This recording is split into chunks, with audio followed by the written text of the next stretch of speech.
Hi, this is Erin with Keeper of the Homestead, and I'm here today with my amazing, talented husband who made me this beautiful table out of wood he just found around our farm. Please tell us how you made this table. Okay.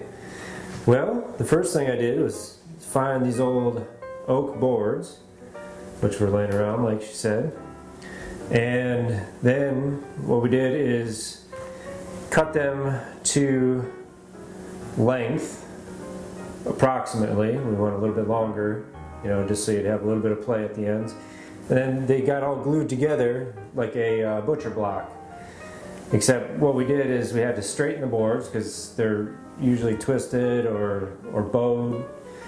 And to glue them together, just glue by itself a lot of times isn't quite enough for something this thick because it's about 1.75 inches thick.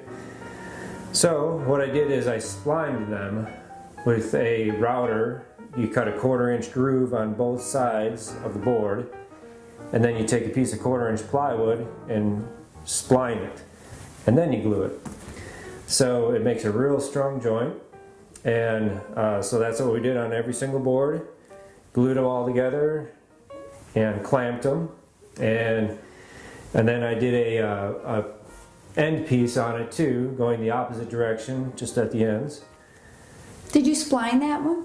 I did spline that one too, yeah. The spline doesn't run all the way to the edge, but it comes very close, so you don't see it on the ends. And then we made a band around that ties it all together, which is set back from the edges. And then we put the legs in and fastened those, and put 3 coats of acrylic on it, and the table's done. Real simple, basic design for a farmhouse table.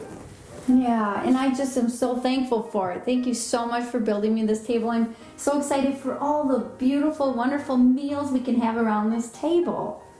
So thank you, and we'll be back with more great tips and ideas.